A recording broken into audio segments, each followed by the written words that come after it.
Oi, gente, esse é o ArchiCast número 165, meu nome é Adilson, e hoje o programa é dedicado a esse arquiteto brasileiro que teve formação dentro e fora do ateliê arquitetônico. Filho de uma artista plástica, desenvolveu seus primeiros trabalhos na vertente brutalista, mas logo tomou apreço pelas formas sinuosas, muito influenciado pela arquitetura de Niemeyer. E assim como o mestre, ganhou notoriedade pelas obras singulares, inclusive com o público não arquiteto. Infelizmente, o arquiteto nos deixou em novembro de 2021, mas deixa um legado importante na arquitetura nacional. E hoje a gente vai falar desse arquiteto urbanista, o Ryo Otaki. E para falar desse arquiteto tão importante para o nosso legado aqui, a gente convidou algumas pessoas importantes de peso, tá bem pesado o episódio de hoje. Deixa eu apresentar primeiro o estreante aqui, com a gente é o Rodrigo Queiroz. Rodrigo é arquiteto pela FAO Mackenzie, doutor pela FAO USP e professor livre-docente do Departamento de Projeto da FAO USP. Foi curador de exposições de arquitetura moderna, tais como Brazilian, An Utopia Come True, na Trienal de Milão de 2010 e coleção Niemeyer no Museu de Arte Contemporânea da USP. Boa noite, Rodrigo.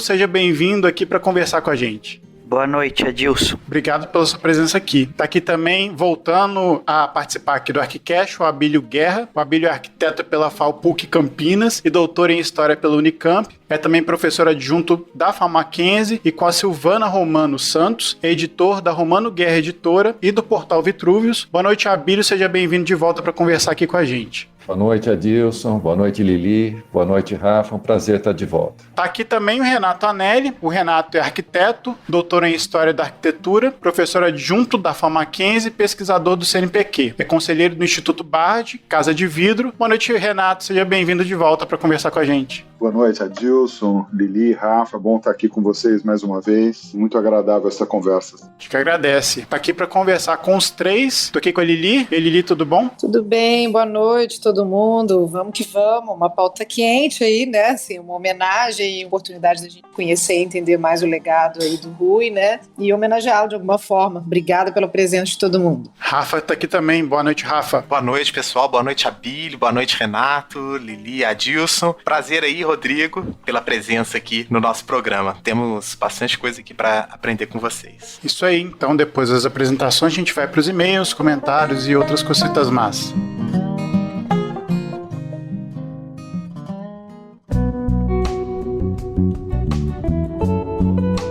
Voltamos com mais uma leitura de e-mails, comentários e outras cositas más. Tô aqui com o Rafa. E aí, Rafa, tudo bom? Opa, beleza? Tudo jóia. Rafa, como é que esse pessoal faz para entrar em contato com a gente? Bem, mandando e-mail para contato@archicast.com. Também temos as nossas redes sociais, Facebook, Instagram, Twitter.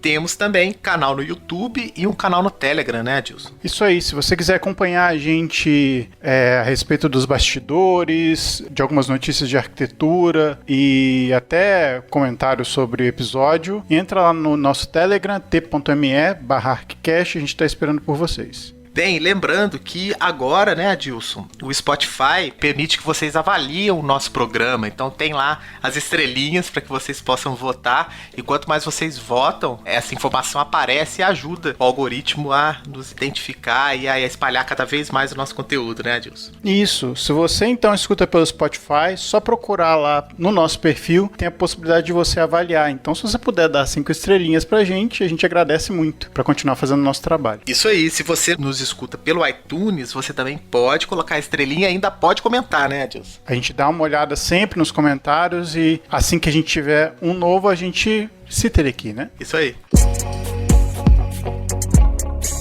E hoje a gente tem mais um recado da nossa parceira, que é a Roca Cerâmica. A Roca Cerâmica sempre buscou inovar e superar as expectativas dos seus clientes. A empresa sempre investiu na produção de revestimentos cerâmicos e entrou para valer no mercado brasileiro, se tornando uma referência por aqui também. Tanto é que a Roca, desde 2018, é a primeira empresa a fabricar os superformatos no país. E você sabe o que são superformatos? São revestimentos de grandes dimensões, bem maiores que os tradicionais. E suas vantagens vão além do super tamanho. Eles foram pensados em padrões estratégicos, unindo o melhor do design e da tecnologia. Uma vantagem para quem compra, para quem executa e para o meio ambiente, já que reduz muito os cortes na obra e agiliza o assentamento. Além disso, eles têm a maior variedade de estampas no mercado. Os superformatos são mais resistentes que as pedras naturais, apesar de terem só 7 mm de espessura. Isso facilita muito o corte e deixa o revestimento mais leve, agilizando também seu transporte e assentamento. Fora que essa espessura mínima, junto com a sua alta resistência, permite que os superformatos possam possam ser usados em pisos, paredes, bancadas, além de poderem ser aplicados direto sobre os móveis. E para deixar tudo mais tranquilo,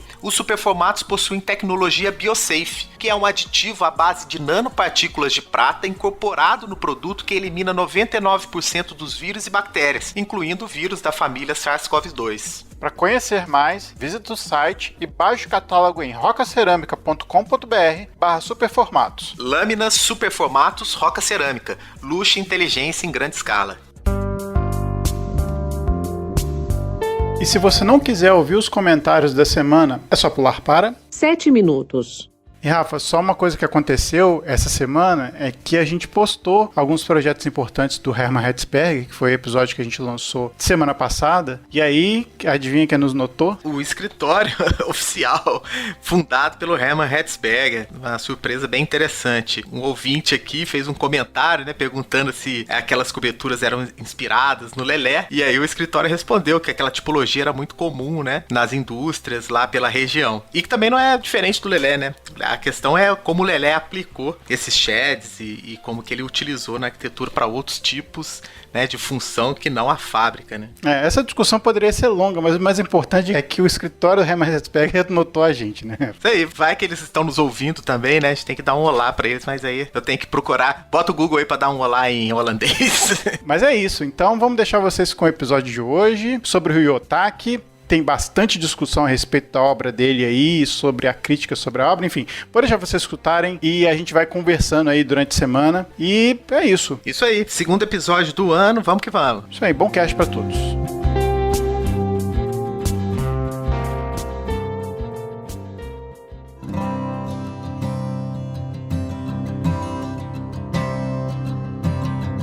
A gente podia começar a conversa aqui resgatando um pouco de quem que foi o Rui Otaki, né? O Rodrigo, ele escreveu um texto no Vitruso muito legal, contando algumas histórias bacanas a respeito da pessoa do Rui Otaki. Rodrigo, se você quiser começar a falar pra gente quem que foi esse arquiteto? Bom, na verdade, assim, esse texto que eu fiz foi, assim, bem ao estilo do Rui, sabe? Eu acho que ele não gostaria que eu fizesse um texto duro, acadêmico, cheio de nota de rodapé, referências, enfim. Ele sempre foi uma figura muito leve. Eu acho que você apresentou muito bem, enfim, é um arquiteto que começa dentro do léxico daquilo que a gente entende como sendo escola paulista ou brutalismo paulista, né? Muitos entendem que a partir de meados da década de 80 que ele de alguma maneira muda, né, com o projeto da Embaixada do Brasil em Tóquio, que talvez na minha opinião seja essa passagem, esse divisor de águas na obra dele, não é? Mas em muitos projetos de residências, mesmo edifícios de apartamentos, já no final dos anos 60, somente na década de 70, esse, digamos, amolecimento dos terraços, né, que de alguma maneira extravasam essa contenção ortogonal da escola paulista, eles já anunciam aquilo que vem em seguida a partir de meados dos anos 80 com o projeto da Embaixada, como eu disse, do Brasil em Tóquio e depois outros projetos, né, que serão comentados por aqui. Enfim, eu tive talvez uma relação muito mais, talvez até mais pessoal do que acadêmica com o Rui, e depois acho que se for o caso eu posso relatar algum desses episódios que eu cuidadosamente não coloquei no texto do Vitruvius.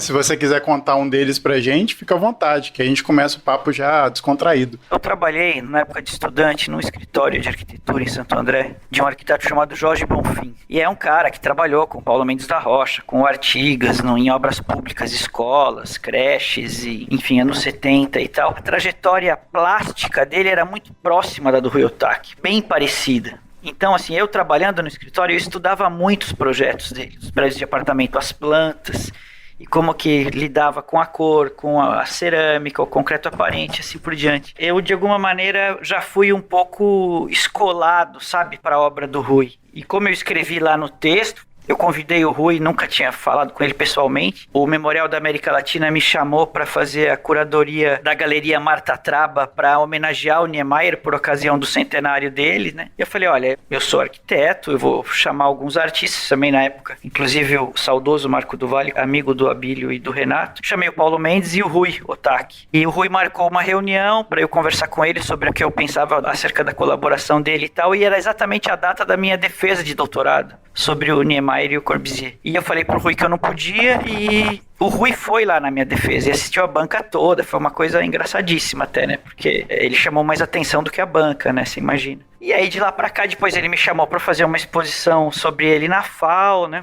E muita gente quer conhecer o Rui e aí às vezes me chamavam pra ir junto no escritório, e aí era curiosíssimo, porque aí ele levava pra jantar, aquela coisa toda, né? Numa dessas, nós marcamos no Hotel Unique, era um grupo de arquitetos de Moçambique e Angola, da África lusófona. E eles chegaram no Unique e falaram, nossa, então é isso que vocês chamam da jovem arquitetura paulista? Quer dizer, eles achavam que aquilo era a jovem arquitetura paulista, né? E não o que ela é na realidade, que é esse aperfeiçoamento, digamos assim, não só da obra do Artigas, como da obra do Paulo, né? Mas você falou da relação do Rui com o Niemeyer e tal. O Rui falou sempre muito mais do Artigas do que do Niemeyer, né? Principalmente no que diz respeito à cor, né? O Rui desviava do assunto do Niemeyer. Ele tratava o Niemeyer como muito mais um interlocutor do que propriamente uma referência. Até porque nós estamos falando de duas obras que têm como característica principal uma certa intenção à excepcionalidade da forma, né? Então, você nunca vai ter um sujeito original que influencia um outro que pretensamente deseja também ser original, né? Então, curiosamente, talvez por isso mesmo, o Rui sempre colocou o Niemeyer num outro papel, pelo menos no discurso dele, né? É evidente que na obra esse lugar é diferente. Olha, quem seria o Rui, né? Um cara que viveu muito, trabalhou muito, é difícil sintetizar, mesmo porque não o conhecia profundamente, né? Tinha uma relação grande ao longo dos anos, né? Eu tenho proximidade com a família desde os anos 90, quando eu participei da série de exposições, né, Arte Cidade, que tinha como curador-geral Nelson Brissac, e na ocasião o Ricardo Tac era o secretário da Cultura, né, ele que promoveu, na verdade, o Arte Cidade. E eu fiz várias coisas com o Ricardo, inclusive uma exposição relativamente grande, né, nos anos 2000 e alguma coisa, lá no Instituto Tomiotaki, que a gente chamou de Viver na Floresta. Essa proximidade, né, fez com que, junto com o Ricardo, sempre estivesse próximo, o próprio filho, né, do Rui, o Rodrigo trabalhou comigo com um período específico, né, numa exposição. O meu contato com o Rui entra muito por aí também. Eu diria que tem assim duas características assim do ponto de vista pessoal que sempre me chamaram a atenção. De um lado é uma extrema gentileza. Era um cara muito gentil, sabe? Ele realmente se fazia, sabe, ser gostado, ele te deixava numa boa quando estava na sua presença. Então isso era uma coisa muito marcante para mim. Eu acho que outras pessoas têm essa sensação também. E outro aspecto é uma extrema autoconfiança. Está um pouco aí no pressuposto, né, dito pelo Rodrigo, que ele não se dizia influenciado pelo Oscar. Realmente eu vi muitas vezes ele nessa situação, ele conversava com o Oscar, como ele também conversava com Artigas, ele assumia muito essa dupla articulação que, pelo menos eu entendia que sintetizava muito assim como ele via a sua própria arquitetura. E tem um dado também curioso, né, eu estive várias vezes com ele, né, inclusive para fazer um livro sobre ele, e era o lado italiano do arquiteto de origem nipônica, né? Ele falava com as mãos, mas de uma maneira peculiar. Quer dizer, ou ele estava sentado à mesa, fazendo croquis que ilustrava a sua fala, ou ele estava de pé no seu quadro negro, com giz na mão, também fazendo desenhos que sempre eram belíssimos, né? Inclusive, muita gente ilustra, né, coisas do Rui com esses desenhos feitos no calor da hora. Renato, você chegou a conhecer o Rui Otaki pessoalmente? Sim, cheguei várias vezes assim, em festas, recepções, né, que ele era sempre muito simpático, tinha amigos em comum, me apresentava, mas há pouco mais de 10 anos eu orientei um trabalho de mestrado do Alexandre Leitão Santos sobre os projetos do Rio Tietê da década de 60 em diante. E ele participou de dois importantes projetos, né, um de 75-76 com o Burle Marx e o Assis Absaber, do qual foi, inclusive, uma parte foi implantada, que é o Parque Ecológico do Tietê. E o outro que é a proposta com o Niemeyer, capitaneada pelo Niemeyer, para onde está a Marginal Tietê. Foi uma encomenda, entre aspas, do Jânio Quadros quando assumiu a prefeitura, e que ele extrapolou o pedido do Jânio Quadros e fez um plano grande. Pegava toda essa extensão, do Cebolão até o Parque Ecológico. A gente foi entrevistar como sendo dois projetos. Fomos lá no escritório, ele sempre muito gentil. Quando a gente começou a conversar, ele sacou o giz, foi para a lousa e desenhou o projeto. né, no mapa, uma visão grande, né, em macro escala da região metropolitana. E aí a gente entendeu que era um projeto só, porque o projeto que ele fez com o Niemeyer se encaixava perfeitamente no restante, nos outros dois projetos.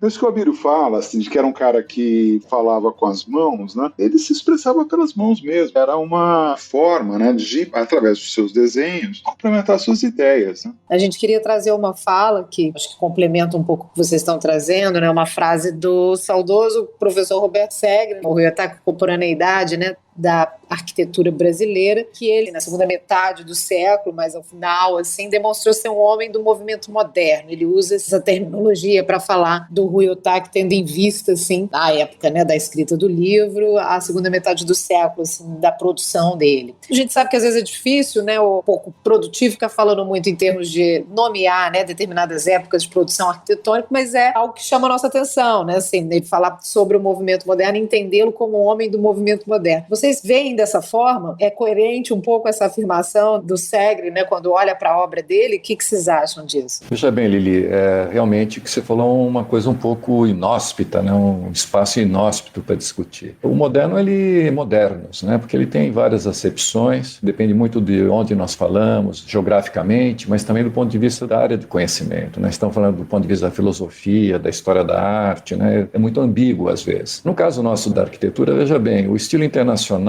né, que ele é muito normativo, que ele é super prescritivo, né, ele, por outro lado, ele é inibidor, né? O estilo internacional, que você acaba caindo naqueles projetos de difusão do primeiro moderno, ele é muito defendido por pessoas que têm uma visão meio neoplatônica, né, que acreditam na força da palavra, né? Um pouco aquele debate antigo, medieval, entre realistas e nominalistas, né? Então, os realistas neoplatônicos defendiam que a verdade estava ali. Então, era uma questão quase que de descobrir, era quase que uma revelação. Então, eu tenho muitos colegas, amigos que adotam isso, e daí tudo fica fora do moderno, né? Ficam apenas alguns projetos muito específicos, né? Agora, tem outras formas da gente poder pensar essa questão do Rui, né? Se a gente pensar lá no início das vanguardas, que a gente coloca o moderno como liberdade de expressão, aí o Rui entra tranquilo, né? Ou então, numa acepção mais alemã, ou de um moderno que teve uma grande difusão no mundo inteiro, de desenhar da colher à escola,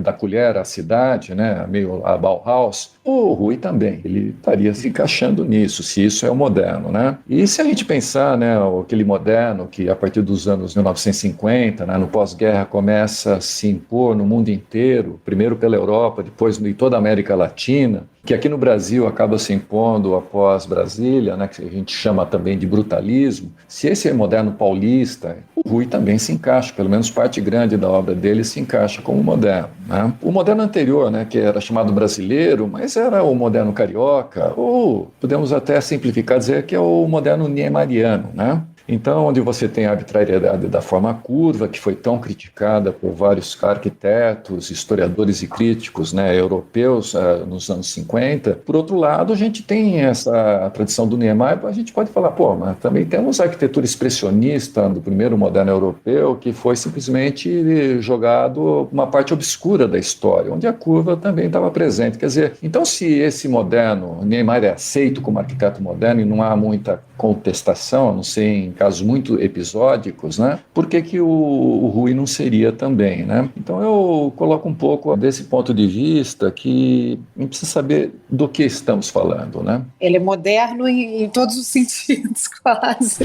Em todas as gavetas, né? Em todas as gavetas. Ele tem uma certa familiaridade, né, com essa forma de se expressar. Enfim, é um arquiteto formado na segunda metade da década de 1950. Ele já entra na escola com o moderno constituído, devidamente consolidado no Brasil, quer dizer, diferente da geração anterior, que é a própria geração do Niemeyer, né? Quando o Segre fala que o Rui é um arquiteto moderno, evidentemente que não é esse moderno platônico do estilo internacional ao qual o Abílio se refere. Eu acho que é esse indivíduo que quer idealizar ou imaginar esse futuro possível a partir de uma relação de unidade entre arte e vida dada pela singularidade, pelo caráter excepcional dessas formas, aí sim do garfo à cidade, do desenho do mobiliário ao desenho do parque, da paisagem, das marquises, enfim. E aí, nesse sentido, eu acho que é um diálogo que está muito mais no campo da escultórica moderna do que propriamente da arquitetura moderna. E aí, inevitavelmente, vai se aproximar não só de figuras como Arp, Brancusi e o próprio Niemeyer, mas também da própria Tomi, que por sua vez é uma artista. Se o Rui de alguma maneira foi escanteado de um debate oficial da arquitetura, e ele sempre se queixou disso, eu posso explicar depois, né? Não é à toa que ele vai querer fazer uma exposição na FAO e não em outro lugar, né? A Tomi, por ser uma abstrata lírica, gestual, ela também é uma outsider na cena do moderno brasileiro, que ela não é uma abstrata construtiva, né, pertencente ao concreto, muito menos uma neoconcretista, né? Quer dizer, então ela pertence a essa classe dos artistas imigrantes, né, um pouco desterrados, né? Eles compartilham dessa mesma condição e talvez por serem desterrados sejam modernos também nesse sentido. Eu vou aproveitar um pouquinho essa sua deixa para tentar aqui fechar esse primeiro bloco. O perfil do Rui, né, e vendo o relato de vocês, era um arquiteto que eu gostaria muito de ter conhecido, assim, pessoalmente, conversado. E seu texto, Rodrigo, é belíssimo. Eu saí com um registro muito revelador do que outras pessoas já tinham falado sobre ele, da sua generosidade, da sua postura, né? Então, tudo aquilo que você conta ali no seu relato, na jornada da curadoria, né, nas suas visitas e convívio com a família, soa, assim, muito autêntico, né? E eu gostaria de ter tido esse contato com o Rui. Entrando na questão da Tomi, eu acho que você já iniciou um pouquinho respondendo, mas para além das questões da influência, vamos dizer assim, plástica, até que você cita no texto, né, alguns elementos que começam a serem acoplados naquela forma dele pensar as curvas e as sinuosidades, né? Para além dessa questão, vamos dizer assim, da matéria artística, o que mais a Tomi trouxe nessa configuração e nessa formação dessa personalidade dele? O que você consegue observar aí com todo esse convívio e por ter dividido a mesa, né, com eles durante muito tempo? Eu acho que talvez esse comportamento gentilíssimo, né? É quase como uma coreografia, essa reunião em família, né? Quer dizer, a figura da matriarca, os netos, os filhos, cada um tem uma função diferente nas atividades da casa, no almoço e assim por diante. Mas eu acho que essa excessiva gentileza do Rui, ela também tinha uma motivação, que é conseguir aquilo que ele queria, né? Evidentemente. Mais de uma vez eu já levei pessoas assim, de carro, né, até o escritório dele, e as pessoas, do momento que entravam no meu carro até chegar no escritório dele, iam descascando ele do começo ao fim. Onde já se viu e não sei o quê, falar com esse cara. E via de regra, a gente voltava, saía do escritório dele, as pessoas falam assim, onde já se viu falarem mal de Rui Otaki? Aí começava uma figura extraordinária. Convence todo mundo na lábia também. Chegava a ser previsível, sabe? E a gente também tinha que tomar um pouco de cuidado com isso. Porque você se sente um pouco seduzido ali na coisa. Quando ele vai ver a defesa da tese de doutorado de um professor da FAO sobre o Niemeyer, ele quer que esse cara faça a curadoria da exposição dele na FAO, né? Quer dizer, de alguma maneira, ele quer ser reconhecido pelo lugar que sempre o criticou, por exemplo. Essa foi uma questão muito mal resolvida para a família Otaki como um todo. Porque eu digo o Rui e o Ricardo, que são dois arquitetos formados na FAO, né? Nunca engoliram isso muito bem, né? O Rui bancou uma exposição dele dentro da FAO. Se fosse de outro jeito, ela não sairia, não é? Havia toda uma intenção por trás desse comportamento. Enfim, eu acho que tem uma questão da pausa, do silêncio, que eu acho que está no desenho dele, está no gestual, no comportamento, né? Herdado da mãe aí, sem dúvida. Eu acho que de todos os arquitetos que eu conheci, o Rui era o cara mais obcecado por arquitetura. Eu lembro que uma vez, acho que era aniversário dele, ou alguma festa, alguma coisa, eu falei, Rui, eu não sei o que te dar de presente. Ele falou assim, não adianta, não tem o que dar pra mim, assim, não gosto de outra coisa. Eu gostava do São Paulo, né? Tanto que no texto eu falei que eu desenhei um revisteiro, construí um revisteiro e dei pra ele de presente. Porque era um cara que tava pensando o projeto o tempo inteiro, 7 dias por semana, né? Trabalhava dentro de casa, enfim. Uma vez eu até perguntei pra ele, Rui, como é que é acordar Rui Otaki todo dia, sabe? Porque assim, a pessoa que te procura, ela quer um Rui Otaki, ela quer um Rui Otaki, ela quer um Hotel Unique. Ela é igual a pessoa que procura o Frank Gehry, que é um Guggenheim. Ela não quer o Frank Gehry tímido, minimalista e obscuro. Ela quer um Gehry fogos de artifício, né? Ela quer um guardanapo rabiscado, né? Tanto que virou sátira dos Simpsons, enfim. E tal. E ele sempre desconversava disso, porque ele sabia de alguma maneira que ele era um pouco o personagem dele mesmo, sabe? E eu percebia que ele era tratado assim, inclusive no escritório. Eu vi um certo culto, uma figura um pouco ali, da turma toda ali em torno dele e tal. O Rui chegou, o Rui saiu, o que precisa, sabe? Aquela coisa um pouco. E ele curtia um pouco isso também. Queria aproveitar deixa da exposição, né, do Rodrigo. Foi uma exposição, para mim, foi importante para rever, assim. Eu acompanhava o trabalho do Rui Otaki pelas revistas, e alguma coisa que eu visitava, via na rua. Tinha uma admiração pela obra, o desenvolvimento da obra às vezes me deixava em dúvida em relação a algumas obras mais recentes. E via muita coisa, né? Quer dizer, o Rui produziu, construiu muita coisa. Nesse sentido, de um arquiteto com uma produção enorme, né, bem sucedido em termos de volume, e eu diria de qualidade média, porque não é fácil você ter essa quantidade de obras. Vamos dizer assim, vou dar um exemplo para vocês, são os edifícios de apartamentos da década de 70.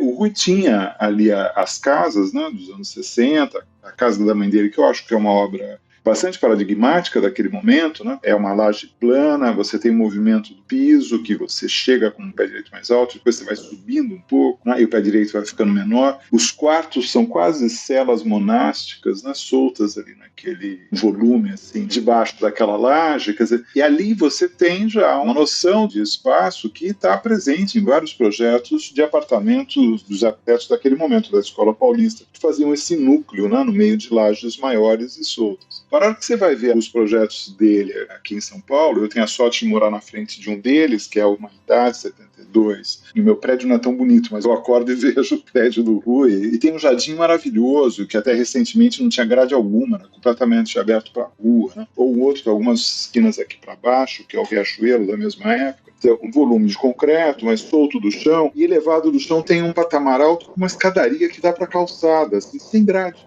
Quase como se fosse uma arquibancada para as pessoas ali da rua sentarem no meio do jardim do próprio prédio. É óbvio que eu estou falando de um projeto que está dentro do mercado imobiliário, mas que tem uma relação com a cidade e com a rua, com o espaço público, que é totalmente ausente do trabalho dessa cidade de muros, né, que o mercado imobiliário insiste em fazer em São Paulo. Então, o pessoal da FAO tem o costume de usar a expressão generoso em relação à cidade. O arquiteto está sendo generoso, mas eu não consigo encontrar outra palavra para qualificar a arquitetura do Rui em relação a esse momento de expansão imobiliária muito intenso de São Paulo. Ele consegue criar essa urbanidade a nível do solo, da rua, essa extensão, coisa que nos faz tanta falta e a gente procura. Agora, essa falta, vamos dizer, ela é moderna, ela é contemporânea, ela não é moderna, quer dizer, essa problemática. Eu acho que a gente tem que sair um pouco de uma visão muito crítica à arquitetura dos anos 50, 60, uma crítica um pouco furada, coloca a culpa nos vilões errados, né? E acho que o Rui, muito distante de ser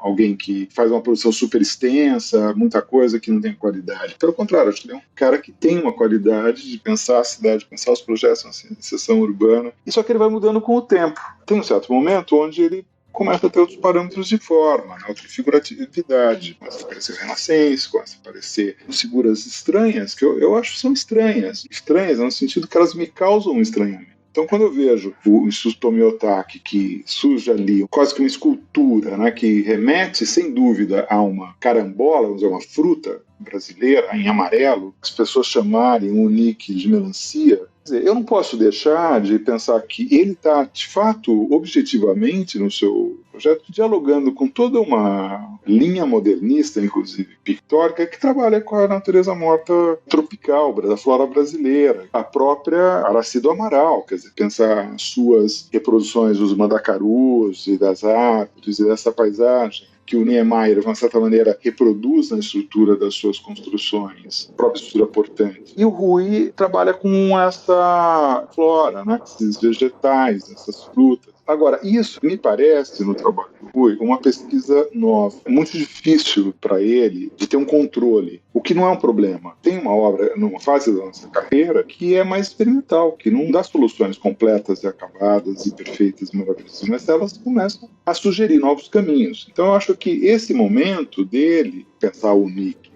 tem ali aquelas curvas, né, aquelas formas topológicas de concreto todo curvo, em vários sentidos, mas que não é feito com programas parametrizados de projeto, muito menos com produção digital de robô. É feito daquele jeito, com as nossas formas, o cara que dobra madeirite, tabuinha, né? Ele está, sem dúvida, olhando para essa produção da pintura brasileira, mas está olhando para a produção de um Gehry, por exemplo, que todos esses dessa geração tinham muito fascínio. O próprio Paulo, quando falava do Guggenheim, Falava com fascínio. E falava assim, que se nós tivéssemos essas técnicas aqui, o que nós poderíamos fazer? Vamos dizer, esse repertório a gente tem um maior domínio, só que a gente não tem essas técnicas de projeto e construção de controle da forma que eles têm. Então, o Rui, ele foi apontando para esses caminhos, né? Da mesma maneira como eu falei da questão ecológica, na relação com as águas, que são projetos bastante inovadores, acho que ali mais consolidados, né? Melhor acabados, e esses outros que ficam aí nos desafiando para uma interpretação maior. Agora, eu acho que, voltando à exposição do Rodrigo, na época eu escrevi, eu estou tentando lembrar onde é que eu publiquei isso, acho que foi uma entrevista para a Folha, assim, opiniões, né? E eu falava assim, olha, paira um constrangedor silêncio sobre a produção de Ruy Ohtake nos últimos anos, a situação injusta com um dos principais arquitetos brasileiros na ativa.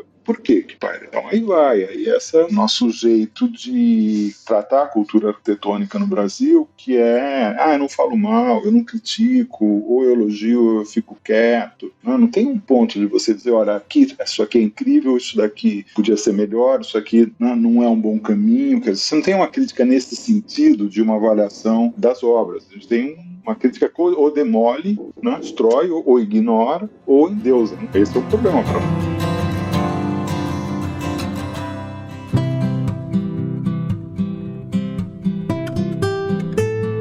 Queria trazer um pouco de alguns projetos que o Ruy Ohtake faz no início da carreira, que são as residências. E é interessante notar que no início da carreira, né, como o Ruy Ohtake estava bastante influenciado por aquela arquitetura muito promovida pelo Artigas, né, do brutalismo, utilizar muito concreto, de ter uma característica, pelo menos formal, muito própria daquela época. Como o Abílio, acho que ele conheceu um pouco algumas das obras, né, desse início de carreira, eu queria que você falasse um pouco desse início de carreira e desses projetos, Abílio. Eu acho que ele até participou como colaborador no Pavilhão do Osaka com o Paulo Mendes da Rocha, né? Você consegue falar um pouquinho dessa vertente aí do Ruy Ohtake, Abílio? Em relação ao pavilhão do Brasil em Osaka, ele é considerado coautor, né, junto com Kaczynski, etc. Né? O Ruy tinha realmente em alta conta o Artigas. Ele costumava contar uma história. Um dia, saindo da escola, o Artigas teria dado carona para ele e levou ele para ver uma obra. Já estava escurecendo, até chegar lá e tal, já estava já à noite. E o Artigas teria chegado, embicado o carro na obra em construção e acendido o farol. Então a gente já imagina um pouco essa cena, né, do contraste, etc. E pela descrição dele, parece que é a casa Taques Bittencourt II. Então ele fala não só da obra em si, mas ele fala também desse viver a arquitetura, né, que já foi mencionado na conversa. E ele também admirava no Artigas, respirava a arquitetura. Ele se relacionava, né, do ponto de vista emocional com seu mestre dessa maneira, né, citando, eu vi essa história pelo menos umas 3 vezes em circunstâncias diferentes. Né? As casas iniciais, né, talvez a primeira casa que tenha marcado um espaço dele, de interesse de outras pessoas, foi a casa Rosa ao Cubo. É uma casa muito simples, pequena, 2 pavimentos, encaixada num lote pequeno, na verdade típico de São Paulo, né? Principalmente esse loteamento anterior, né? Mais colonial. E essa casa ela tem estrutura em concreto, discreta, e fechamento com tijolos de cimento e concreto. Né? É uma casa, portanto, muito modulada, tem uma curva já presente, a curva ainda estava aí sob o controle da ortogonalidade da escola onde ele estava se formando, né? A Escola Paulista. Tem outras casas importantes, né? O Shohama, o Luiz Iso, que é uma beleza de casa, a própria Tomi Ohtake já mencionada, o Kazuo Watanabe, o Paulo Chedi, que é uma casa belíssima, na verdade. Uma coisa que o Ruy também falava bastante, né? 2 tipologias que ele adotou nesse momento da sua carreira, nesse momento inicial, onde ele fazia fundamentalmente casas, né? Que seria a casa que ele chamava Casa Praça, é a própria Casa Tomi, que todo mundo conhece, que é aquela casa no lote estreito, né, e muito profundo. Aqui a gente brinca, é o terreno para oficina mecânica, né? E nesse terreno, ele colocava uma laje fechando, aqui e acolá uma iluminação zenital e uma sucessão de espaços mais ou menos integrados. Essa descrição corresponde a uma série de casas, não só a casa Tomi Ohtake. Uma segunda tipologia, ela estaria mais próxima do que a gente associa mais ao Paulo Mendes da Rocha. O paralelepípedo, né, sob pilotis. O Artigas fez menos essa tipologia. O Artigas gostava muito de descer com as cargas por empenas laterais, tem várias casas assim. E o Paulo não, o Paulo era mais ortodoxo no sentido, né, da tradição corbusiana, ele gostava desse caixote. E o Rui chamava isso de casa mirante. Então são casas em terrenos um pouco maiores, em lugares com benefício da vista, né? E essas casas inevitavelmente têm uma varanda, onde o olhar desobstruído pode mirar a paisagem. Talvez a casa mais interessante dessas aí, eu fico em dúvida se é a Nadir Zacarias, que é uma casa maior, mais burguesa em termos de programa, ou uma casa muito enxuta, que é o Fábio Assuda. Ambas as casas correspondem a essa tipologia. E tem uma casa que é mais tardia, mas a gente até pode fazer uma relação com essa tradição e também associá-lo a uma experimentação do Oscar Niemeyer, a casa Rothschild não construída, que é a casa José Igreja, que pessoalmente é a casa que eu mais gosto do Ryotá, que a gente não conseguiu dar muita importância nessa obra no livro, porque ela não estava em condições de ser fotografada. E um jardim magnífico. Em planta seria um retângulo quase quadrado e uma laje que pega todo um lado e vai ondulando de um lado para outro, né? E o que sobra é um grande jardim maravilhoso, né? É uma casa incrível, né? Uma obra-prima e, curiosamente, muito pouco conhecida. Eu também gostaria de falar um pouquinho sobre a questão da Tomi, citando uma obra, né? O Renato já falou um pouco da Casa Tomi. As celas dos dois meninos, né? Do Rui e do Ricardo, formam uma pequena ilha no meio dessa casa que vai de cabo a rabo, né? Muito profunda, e tem o ateliê da Tomi. A Tomi está encostada lá no fundo, com o seu quarto também. Então você tem essa espécie de ágora, o lugar da conversa, o lugar do encontro, que a casa é o único lugar onde você tem luz lateral. Você tem uma luz que invade lateralmente e é o lugar onde tem um pé direito maior. Eu vejo muito essa relação da família, né? Os irmãos que, sabe, viveram sempre muito próximos e muito amigos. Impressionante a amizade dos dois, né? E essa coisa muito reverencial em relação à mãe. Notem que a mãe começou a pintar tardiamente, né? Até muitas vezes as pessoas nem sabem que os otaques têm pai, né? O pai morreu, eles eram ainda jovens, e a mãe acaba virando pintora um pouco tardiamente, e ela, portanto, não tem tanta distância assim profissionalmente em relação ao filho mais velho. Então tem essas peculiaridades da relação, acho que tem muito a ver, sim, essa questão mais genérica da cultura japonesa, mas tem também dessa mulher muito forte, né? Que consegue levar com rédea curta dois rapazes, né? Uma família sem pais, de órfãos, vamos dizer assim, como é o caso também do próprio Vila Nova Artigas, né? Então é apenas uma curiosidade aí, que eu acho que essa relação, ela se consubstancia na própria planta, que é uma planta muito precisa, né? Onde cada centímetro faz valer a seu tamanho. Fantástica a sua fala, emocionante ouvir, porque muda a forma como a gente enxerga a obra, de fato, né? Muito bonito, né? Essa relação, pelo menos, que a gente consegue estabelecer na análise de quem ele é, da cultura dele, da cultura familiar, inclusive, e com o projeto de um equipamento tão íntimo, né, quanto a casa e as casas em geral. E acho que fica nítido aí no seu relato, Abílio, essas diferentes fases, né, que o Renato também estava colocando do Rui, inclusive, ainda que dentro de uma grande gaveta, das gavetinhas coloridas aí, diferentes, né, do brutalismo, da influência mais, assim, da formação dele, paulista, junto ao Artigas e a outros mestres aí, né, da arquitetura paulista. Mas, como o Renato também já adiantou, né, o Rodrigo também começou a pincelar, há na carreira dele mudanças ali de chave, né, em momentos assim de produção bastante contrastantes entre si, e a gente começou a abordar isso aqui ao falar dessa dupla influência do Artigas e do Niemeyer lá no outro oposto, né? Seria assim, mais ou menos a partir da década de 90 ou a década de 90, que tem obras referenciais desse período do Rui trabalhando de forma muito mais livre, enfática com a questão da forma, né, um abandono, digamos aí, da ortogonalidade, de um rigor ali, né, seja formal, construtivo, assim, de método ali, né, da escola paulista, para algo totalmente diferente, né, com uso de cores e formas curvas. E outros tipos de equipamento, né, o Hotel Renaissance, né, o próprio Instituto Tomi Otaki, o Hotel Unique. Então eu queria ouvir vocês, talvez pode começar para o Rodrigo, depois o Renato complementa, e a Abílio fica à vontade também, né? O que a gente pode dizer dessa etapa e tentando fazer um paralelo semelhante ao que o Abílio fez, o que isso nos diz sobre o próprio Rui e o seu momento de vida, né? Essa mudança de chave, digamos, na sua produção. A questão da Casa Praça e da Casa Mirante, o Abílio me poupou, eu tinha até anotado, enfim, mas é isso mesmo, são as duas tipologias que ele sempre comenta. como a Lili disse, eu acho que o Hotel Unique tá para a obra do Rui Otaki como o MAC de Niterói tá para a obra do Niemeyer, sabe? Você pega esse Niemeyer tardio quase como uma caricatura dele mesmo, né? E aí, de alguma maneira, o Museu de Niterói faz a gente levar a sério esse Niemeyer pós-experiência na Europa, né? No exterior. Do mesmo modo com o Hotel Unique. Essa questão da tangência é algo que está no cerne da gramática formal da arquitetura brasileira. Talvez seja o elemento formal e gráfico, projetual, que inclusive unifica a escola paulista e a escola carioca. Essa forma que tenta tocar o solo num único ponto, né? Quer dizer, e de alguma maneira o Hotel Unique, ele é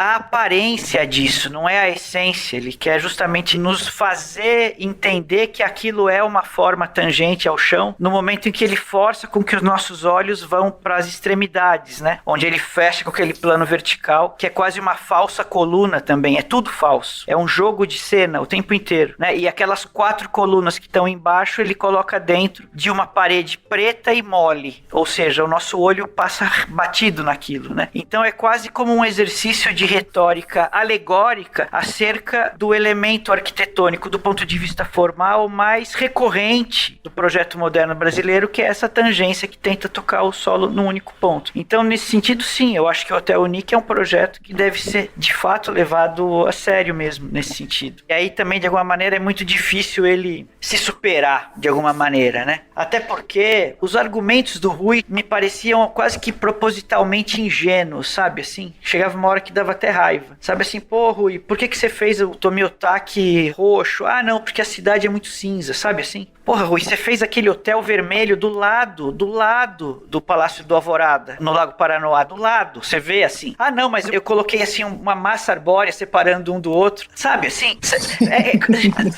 Autoconfiança, autoconfiança. Beira o nonsense. O argumento. É quase um argumento para te provocar, sabe assim? A expressão plena da subjetividade, ela não tem um argumento que a defenda. Ela é fruto de uma poética, essa é a palavra. Eu tenho um episódio curioso no Hotel Unique, eu levei um grupo de estudantes lá uma vez que estavam metendo pau. Era um componente de conteúdo da disciplina de estrutura. E a gente foi lá justamente para ver a estrutura que estava por detrás da forma, né? E o Rui não pôde ir, e os alunos já começaram, tá vendo? Ele fugiu e não sei o que lá, encarou, né?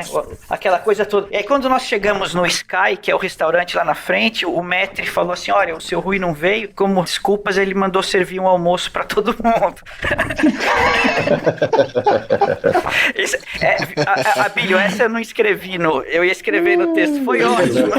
Ele já está convidado, Rodrigo, para escrever o segundo texto, a continuação. Foi curiosíssimo, porque aí aquele conjunto, né, de, sei lá, devia ter um ônibus, eram uns 40 estudantes, né, não só da FAU, mas de outros lugares também. Aí todo mundo almoçando no Sky, acho que foi a primeira vez que eu almocei no Sky, né, que é na cobertura, olha, o Rui não veio, mas em compensação ele pediu pra gente servir um almoço cortesia pra vocês.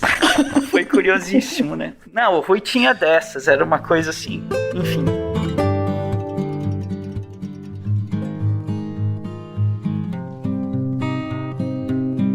Agora, aproveitando um pouquinho da sua fala sobre essa questão da defesa, né, dessa simplicidade da defesa, dessa autoconfiança, quando a gente transpõe, por exemplo, responsabilidades que projetos talvez de uma escala urbana tenha, existe uma certa fragilidade à crítica, né, como por exemplo, né, o projeto para Heliópolis, lá dos Redondinhos, né, e projetos de infraestrutura urbana, como o terminal, não que, né, o terminal também tenha críticas como o projeto de Heliópolis, mas vocês percebem esse domínio arquitetural que ele tinha e quando era transposto para projetos de escala urbana, né? Independente se é um equipamento, se é habitação de interesse social, isso tornava mais desafiador para ele. Como é que ele reagia a isso? Antes de falar essa questão da escala urbana, se me permitiria, vocês comentaram um pouco essa mudança muito acentuada, né? O Luiz Antônio Jorge, no artigo que nós publicamos no livro, ele coloca um argumento muito interessante. Ele fala que, na verdade, os dois elementos, né, as retas e as curvas, estão desde o início da obra. A mencionada casa ao cubo, né, a Rosa ao cubo, já tem lá a cozinha em forma, sabe, de um círculo. O que ele diz é onde está a coordenação. entendeu? Onde está a hegemonia. Essas retas, elas submetem as curvas, aos poucos ela vai sendo submetida pelas curvas. Então há uma transformação ao longo do tempo, né, que o Luiz Antônio vai registrando a partir de croquis, de desenhos e coisas assim. Outro dado também, em relação, antes de falar da escala maior, esses dois edifícios, né, que a Lili falou, realmente são ali os anos 90, né, mais a segunda metade dos anos 90, que nós vamos ter esses 3 projetos que são marcos na cidade de São Paulo, né, o Hotel Unique, o Otaque Cultural e o próprio Hotel Renascense. Eu, pessoalmente, adoro o Hotel Renascense. O Hotel Renascense me parece uma aula de arquitetura inserida na cidade. Você tem um embasamento que pega 3 ruas, uma rua lateral, a maior, inclusive, que ele está à frente, que é em grande declive, e você tem, portanto, um embasamento muito poroso e com balcões cheios de plantas que se voltam para a rua. Você tem vários endereços nessas 3 ruas, entendeu? Várias entradas. Tem de automóvel também, mas fundamentalmente você tem conexões com vários espaços desse embasamento que na prática são vários pavimentos. São 3 ou 4. E depois você solta uma torre, é uma torre que já é uma torre blindada, não é aquela que você abre janelas, né, que você tem essa relação com o meio ambiente. Então ele faz uma aposta, né, dessa torre blindada com essas faixas, né, das cores que viram um pouco a marca registrada, né? Então as vidraças, elas até abrem, entendeu? Mas elas são feitas para ficarem fechadas, com faixas que alternam uma espécie de grená, não sei exatamente como dizer essa cor, e a cor dada pelas esquadrias. Ele vai repetir essa fórmula no Otaque Cultural. E no Otaque você tem mais aí, porque você tem 2 torres, você tem vários edifícios, tem até uma igreja que dá frente para 3 ruas também, com várias entradas, acessos com calçadas alargadas, né? Daí você entra em foyers, você entra em átrios. É uma sofisticação muito grande, né, em termos de relação com a cidade. E depois também você tem essa torre mais blindada que se transforma em ícone, né? São marcos urbanos. Esses 2 edifícios, eles marcam as regiões, né? Vejo um pouco diferente do que muitas das críticas em relação a esses trabalhos, eu vejo grandes qualidades, né? Afora os usos, os projetos são muito adequados aos usos previstos. E já foi comentado também o Nick, salientaria o que já foi comentado pelo Rodrigo. Ele gostava muito dessa coisa do mágico, da dissimulação, né? De você enganar o olhar. Ele, num projeto antigo, muito conhecido, que é um banco Banespa, quando ele construiu, é um projeto em concreto armado, brutalista, e ele faz todo um jogo de cena para parecer que o ponto de apoio, ele praticamente não existe. Ele esconde a massa, né, do ponto de apoio na sombra. E ele vai fazer coisa muito parecida lá no Nick, onde você tem um encontro das empenas laterais com a curva, né, da melancia cortada, para pegar a imagem mais corriqueira, que é dita, e parece que tem um ponto, que chega num ponto. Lógico que é um engano óptico, né, mas isso ele faz questão de explorar, então coloca a sua arquitetura, que aí se liga seguramente à questão colocada por Niemeyer, em especial seu esforço de levitação nos palácios de Brasília. Há uma estrutura que é oculta e que ela não é a estrutura visível da forma. Então eu vejo aquela catenária ou a tangente, que é essa curva inferior, como se ela estivesse pendurada, né? A gente tem no repertório da arquitetura internacional várias tentativas de fazer uma grande estrutura com uma catenária apoiada em 2 extremidades, ou pendurada numa grande viga, tem variações. Parece que está fazendo isso, né? Quando eu resolvi estudar o projeto e fui ver o projeto estrutural, na verdade, essa situação que parece que está apoiada naqueles 2 grandes planos pilares, ela está em balanço. E você tem uma estrutura ortogonal de concreto armado por dentro dessas paredes, enfim, que dá, inclusive, parte da modulação dessa abertura. Tem um jogo de ilusão na construção da imagem do edifício, ou seja, de uma forma reconhecível, uma forma que se torne um ícone, se destaque no meio dessa abstração que é a paisagem de uma cidade metropolitana como a nossa, que é uma confusão, alguma coisa que se destaca, que aparece, quer dizer, esse é o objetivo. E ela entra, vamos dizer, isso está presente, está lá no MASP, o pórtico do MASP, é reconhecido edifício especial, e esses edifícios mais recentes, né, que a gente está falando aí, já estou falando de 20 anos, né, eles são edifícios que são marcantes, são referências urbanas, e são edifícios privados, ao contrário de certos edifícios que são edifícios públicos que têm uma marca monumental, porque acentua esse aspecto. E aí é diferente, isso que eu queria dizer, quer dizer, é diferente um tratamento desse em relação à estrutura do que, por exemplo, a estrutura de Pampulha, a igreja de Pampulha, que é de fato aquelas formas, né, curvas, que são as formas estruturais. E como a Abílio lembrou aqui, quer dizer, já nos palácios de Brasília, quer dizer, já tem um uso de uma estrutura oculta, né, que permite a leveza, o tratamento formal de leveza dos toques, né, da fachada, dos pilares das fachadas. A própria FAU do Artigas tem um jogo, parece que está tudo aquilo apoiado, né? Aquele edifício é um volume apoiado sobre aqueles pilares prismáticos, né? Rotacionados, que tem um ponto de apoio. Não é, aquilo segura em pena. Você tem uma estrutura interna, que é de pilares cilíndricos, com laje, caixão perdido, enfim, que constrói esses planos que vão configurar o espaço. Então, a gente tem às vezes uma ilusão de que a arquitetura moderna ela é uma correspondência imediata entre forma e construção, né? E principalmente forma e estrutura. Mas há uma visão dessa forma como uma representação idealizada, vamos dizer, ou conceitualizada dessa estrutura, e não a estrutura real em si. Portante, a estrutura visual é diferente de uma estrutura portante. Em relação ao hotel, o Nick, tem um detalhe engraçado. O livro que o Segre é o responsável tem os desenhos, né? Os desenhos que são assim, super malandros, vamos dizer assim, porque eles dão a ilusão que a estrutura é aquilo que a gente vê, né? As empenas laterais, um pouco, né, esse tour de force estrutural. E quando a gente conversou com o Rui, eu falei assim, não, Rui, eu quero mostrar essa estrutura, né, como é que fica em pé. Aí vem o japonês, né, a cultura, né, ele não falava não quero, em nenhum momento ele falou, mas sempre ele ia para os lados e desviava o assunto, não é? E no final a gente acabou colocando, né. Eu usei o argumento, falei assim, fica mais interessante para você mostrar o quanto você ilude o olhar do observador, né, a gente forçou um pouquinho a barra para mostrar essa estrutura, porque de fato ele não aparecia em outro... Usar de lábia com ele também. Mas isso o tempo todo, né? O trabalho do editor também. Ele nos deu essa liberdade também, Lili, de colocar uma outra perspectiva sobre o trabalho dele, né? De mostrar como é que esse projeto ficava em pé. Eu, por exemplo, só fui conhecer essa estrutura quando eu conheci o livro do Mário Franco, né, do Júlio Cassoy e do Mário Franco, que são os calculistas, que são importantes engenheiros de projeto estrutural aqui de São Paulo, e que publicaram, e ele estava lá, de repente eu vejo a estrutura eu falo, opa, não é aquilo que eu imaginava. Né? Voltando um pouquinho na questão dos projetos de escala urbana, mas também pegando um pouquinho o gancho do que vocês falaram sobre essa estratégia, né, que ele usava para esconder, ou não sei se a palavra seria essa, de simular algumas questões estruturais. Se a gente olha para o Redondinho, né, o Redondinho também é um artifício, né, de transformar os apartamentos, né, com o uso da curva, ali sim, uma curva, né, de certa forma amenizava o sentido prático de uma planta típica, uma planta H, né, vamos dizer assim. Saindo dessa questão arquitetural e entrando para a questão de fato dessa postura autoconfiante, direta nas resoluções, existe uma outra história por detrás do que a gente conhece de Heliópolis, né, que ele tinha falado da questão do bairro, e depois ele foi convidado, né, pela associação para desenvolver o projeto, para contribuir para aquela situação.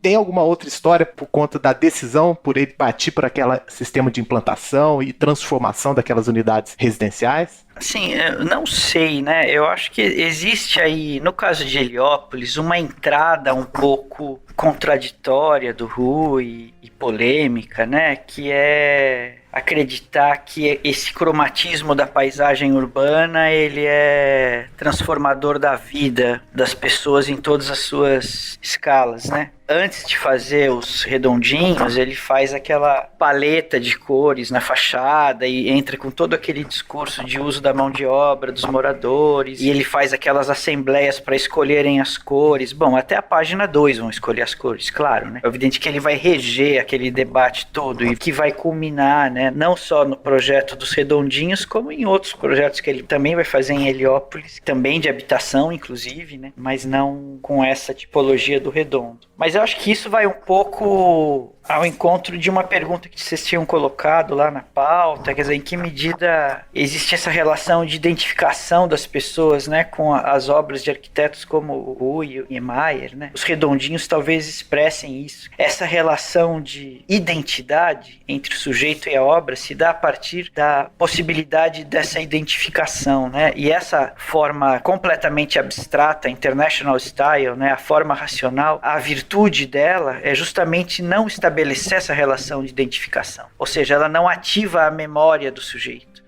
né, no momento em que ele se relaciona com ela. E o mérito do Rui, segundo ele mesmo, é justamente a abertura a essa identificação. E quando eu acho o Hotel Unique parecido com uma melancia, ou a coluna daquele edifício menor do conjunto do Instituto Tomiotaki parecido com uma carambola, é essa reação de identificação dada pela figuração que essa arquitetura ativa. E aí, nesse sentido, talvez o Rui, o Niemeyer e outros arquitetos, como o próprio Gehry, tenham essa característica em comum. Primeiro, deixando claro, muitas vezes as pessoas não têm conhecimento que o projeto do Rui para Heliópolis, na verdade, são projetos no plural, né? Além do conjunto habitacional, você tem todo um centro esportivo, educacional, cultural, cheio de edifícios, né? Bibliotecas e etc. Em relação aos redondinhos, eu vejo muito quando se avalia, né, é como se não usasse a régua correta, né, como se alguém projetasse em polegadas e você chega lá com centímetros para medir, né. Precisa entender um pouco o que está em questão. Tem um lado importante no pensamento do Rui, que é uma visão política, né. Ele, durante toda a sua vida, teve ligado às manifestações democráticas, tinha uma visão social muito presente em vários momentos da sua vida, né? Não só como arquiteto, mas como cidadão. Há aqui uma clara noção de cidadania nos redondinhos. Você tem o posicionamento dos automóveis na periferia do conjunto e você tem uma atitude muito moderna, né? Do urbanismo moderno, de você ter essas peças soltas, onde você valoriza de uma maneira tremenda a presença, né, de um parque e das pessoas usando esse parque. As fotos ao resto do chão, que a gente vai ver o tempo todo é crianças brincando nos equipamentos infantis, jovens fazendo passeios ou footings, a molecada jogando futebol em quadras. Então, essa questão da valorização, ele mesmo faz depoimentos onde ele defende os redondinhos sempre com essa questão relacionada ao chão, né? De você não permitir anexos, de você evitar essa junção. E tem uns projetos em algumas nesgas do terreno ali, onde ele opta por, difícil até porque não caberiam redondinhos, né? Que são edifícios mais próximos da tipologia tradicional dos conjuntos habitacionais, né? Com corredores de distribuição, com muitos apartamentos por pavimento, edifícios que são longilíneos, né? E muito estreitos. Então são projetos que, do ponto de vista do tacão de medida, né, que a gente usaria, né, para ver a partir da Escola Paulista esses projetos, eles seriam até mais interessantes. Mas eu volto a insistir, a gente precisa olhar os redondinhos a partir de uma outra ótica, né, que daí a gente entende um pouco a opção. Já foi comentado, creio que o Rodrigo falou, das cores, né, que estão presentes nesses edifícios. Quando você passa nas avenidas próximas e olha a distância, você tem também uma marcação no território. É uma área com muitos conjuntos habitacionais, inclusive alguns de muito boa qualidade, mas vista ao longe realmente é um lugar que é admirável. E tem também o tacão da medida, que é quem mora, né? Eu posso dizer porque a gente foi até lá. As pessoas adoram morar nos redondinhos, né? São projetos tão marcantes, mas acho que a gente tem coisas mais ricas, assim, tanto da produção dele como da produção de habitação social, para a gente aprofundar. Para mim, Heliópolis não é um projeto que me chama muita atenção. Os que me chamam a atenção, de fato, vinham de Indaiatuba, né? Que é um projeto urbano larguíssimo.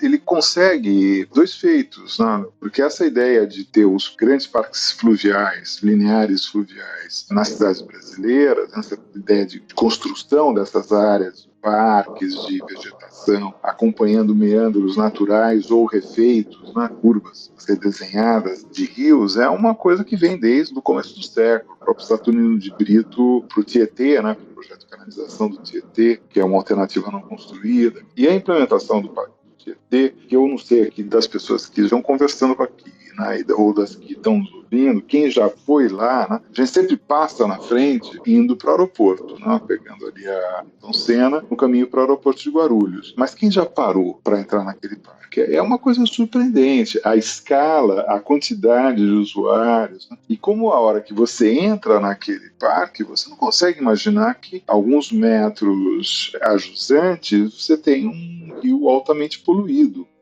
Você não tem essa percepção. Quer dizer, você tem a percepção, você tem ali uma situação de meandro, uma situação de várzea, a várzea é alagável, tem um parque com lazer bastante frequentável. E tudo isso é uma construção, é um projeto, que não tinha isso lá, que tinha um monte de cavas de areeiros, né? Que essa região do Tietê é uma região de extração de areia para construção civil, toda a região metropolitana de São Paulo, desde o final do século XIX. Ali era um lugar super esburacado, muito horrível. Primeiro, essa ideia surge num trabalho com o Burle Marx, e há uma proposta de que esse parque se estendesse até as nascentes, né, por todo o Alto Tietê, por outras cidades, inclusive a montante, mas é só implantada aquela parte que já é bastante grande. Pouco depois da implantação desse parque, em 79, começo dos anos 80, ele é chamado, em 89, né, para Indaiatuba. Indaiatuba, que fica ali entre Itu e Campinas, né, relativamente próximo a São Paulo, no momento que a cidade estava começando a crescer bastante, com o processo de industrialização e principalmente essa interiorização de condomínios fechados,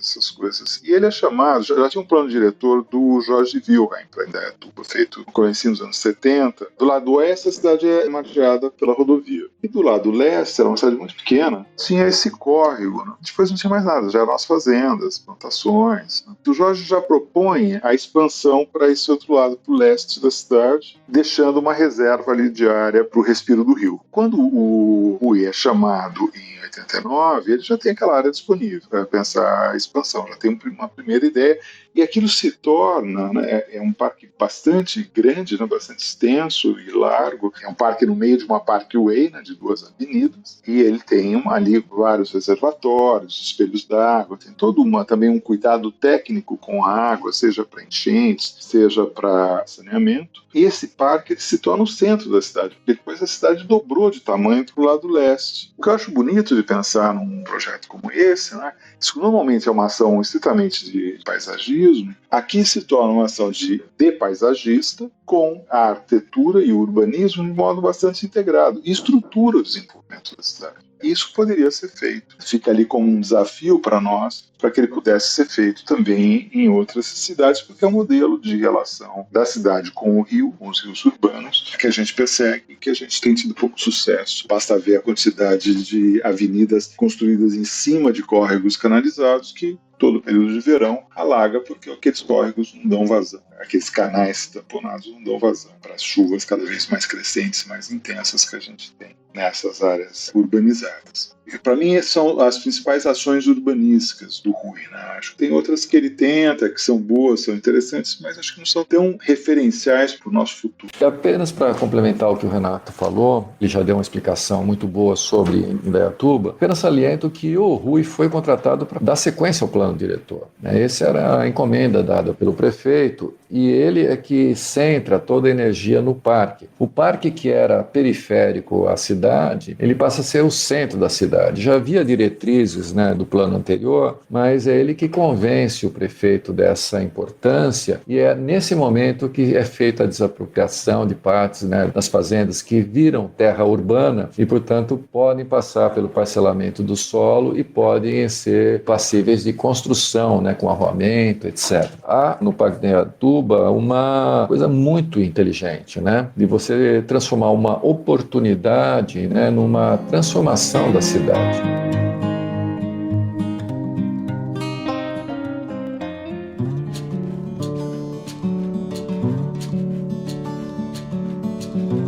Queria falar disso que já apareceu aqui, que é a crítica sobre o trabalho dele e o próprio legado que o Ryotaki deixa, né? Ele tem uma reportagem, que inclusive está descrita, que ele fala o seguinte, o Ryotaki fala o seguinte: a população gosta muito dos meus trabalhos, mas os arquitetos não. E esse próprio artigo comenta que, a partir da década de 90, a crítica meio que torcia o nariz para a produção dele. Queria saber de vocês até que ponto isso é verdade. Pela fala de vocês anterior, parece que isso tem um pouco de verdade, né? Existe aí um formalismo da crítica, né? Porque de alguma maneira, eu até escrevi, quer dizer assim, a forma livre ela recai ao arbitrário, ao alienado, ao gratuito, ao fútil, né? No momento em que essa forma livre ela não tem como argumento, como justificativa, condicionantes do âmbito do estrito campo da arquitetura, ou seja, o programa ou a técnica construtiva, ela acaba recaindo para o campo da subjetividade, né? E aí, por sua vez, da suposta alienação. Então, dentro desse contexto,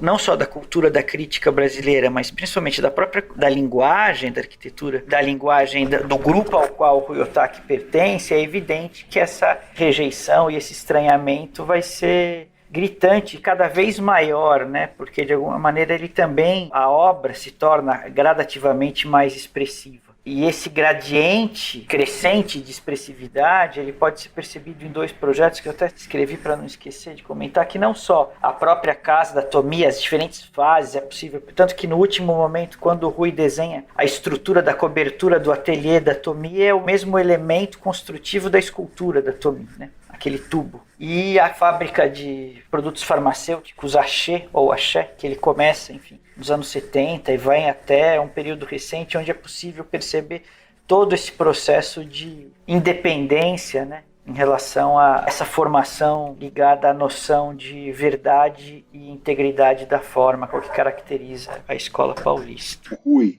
nesses anos, ele passa a experimentar algumas coisas novas, estudos novos de projetos, que eram coisas que já estavam presentes, mas ele vai criando outras sínteses ou outras sintaxes em cima desses elementos formais, dessas estratégias de formalização, dizer mais corretamente. E vai se tornando mais figurativo. Eu acho que não há um esforço equivalente por parte da crítica, se é que ela existe no Brasil. É muito incerto onde esse lugar da crítica no Brasil. Somos nós, professores universitários, que fazemos histórias, que somos os críticos. Não, nós somos os historiadores, né? E somos ao mesmo tempo os críticos. Quer dizer, é uma posição que não é tão confortável assim, enquanto em certos lugares você tem críticos, propriamente dito, que têm argumentos, acionam certos conhecimentos para poder fazer uma análise, uma interpretação, uma avaliação bem consistente sobre essas obras. E nós temos cumprido esse papel, nós somos historiadores da arquitetura. Eu vejo uma interpretação um pouco quase que preguiçosa, no sentido de não conseguir sair de certos esquemas interpretativos. Então, quando o Rodrigo faz a exposição, o Abílio faz o livro agora, vários autores, quer dizer, são momentos que, assim, vamos lá, vamos dar a cara para bater, vamos discutir a sério. Aqui uma pessoa que tem essa trajetória, com essa variedade de produção tão rica, ela merece uma análise mais aprofundada, ela merece um certo despojamento da nossa parte para tentar entender o que está acontecendo com esse cara, com esse arquiteto que faz essas coisas. Qual o valor disso? O que já é maduro? O que são experiências em gestação que ainda não tem, talvez, um resultado tão concreto? Essa avaliação nossa de certas soluções ou certas formas, né, que ele projeta,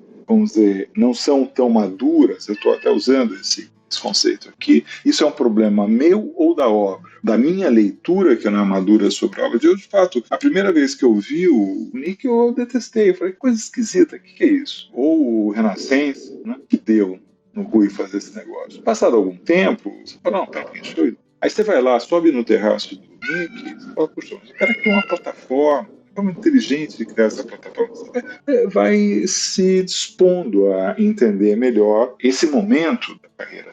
Então, e o que ele deixa para nós, seja mais ainda como uma proposição em aberto, seja como intervenções que já estão um pouco mais consolidadas, mas elas estão como perguntas para ser colocadas, porque essa ideia de criar um estranhamento, faça uma coisa que causa um estranhamento, isso sim é uma estratégia essencialmente moderna, que é do choque, né, do estranhamento. Quer dizer, ser moderno não é a todo momento estar repetindo uma regra e um cânone. Então, ser moderno é também a produção do choque que chacoalha uma certa situação consolidada. E é interessante que seja assim. Queria passar para o Abílio e ir fechando um pouco o nosso papo, como que isso está sendo tratado, né? Foi tratado na organização do livro, Abílio. Foi lançado em julho, né? A obra toda do arquiteto, né, do Ruy Ohtake, foi revisada, né, pelo livro, lançado pela Romano Guerra em julho desse ano, né? Um esforço desse, né? Há certamente um olhar que aprofunda, né, questões relevantes da obra dele e do seu legado, né? Então, queria que você falasse para a gente um pouquinho sobre a organização do livro e como é que você vê com os seus olhos aí, né, na oportunidade dessa organização, a obra do Ruy aí, olhando um pouco para trás, assim, tentando entender o legado mesmo. Olha, o livro, ele demorou muito tempo para ser feito. Feito um convite, sei lá, uns 5 anos atrás pelo Ricardo Ohtake, para a gente fazer um livro, né, do Rui. Ele queria um livro que fugisse um pouco ao perfil adotado nos outros, menos focado, né, na visão do Rui sobre si próprio, mas uma visão mais crítica. Foi uma encomenda assim, e daí a gente negociou durante muito tempo, né, até onde a gente poderia ir, né. Na verdade, a gente queria carta branca, né, para fazer o livro que a gente achasse conveniente. Isso foi negociado, chegou a um certo equilíbrio, né? Então nós tivemos a possibilidade. Então esse é um livro, né, que os equívocos que ele tem foram produzidos por nós, não foi por interferência de ninguém. Espero que também as qualidades. No início do trabalho, a gente fez um levantamento dos outros livros. Foi feita uma tabela, a gente tinha uma estagiária que ficou uns 2, 3 meses sobre isso. Tudo foi escrutinado, né? Quais são as obras, quantas páginas elas ocuparam, quais são os projetos que estavam presentes nesses livros. Então, a gente fez um diagnóstico, né, para ver um pouco o que tinha acontecido. Paralelo a isso, a gente fez um vasto levantamento da bibliografia sobre o Rui. Eu diria que hoje é obrigatório, mesmo não precisa ler o livro, mas se alguém for falar sobre ele, tem que ver a bibliografia, porque realmente a gente fez um esforço danado de colocar tudo o que fosse possível ser encontrado, e também uma tentativa de resgatar uma lista de obras completas, que o arquiteto, né, o Rui, não dava importância. Tinha aquelas obras que ele queria esquecer, né? Então a gente fez questão de colocar tudo que foi possível encontrar, e o acesso também franqueado às pastas, aos croquis, aos canudos com vegetais, e a gente ampliou a pesquisa, inclusive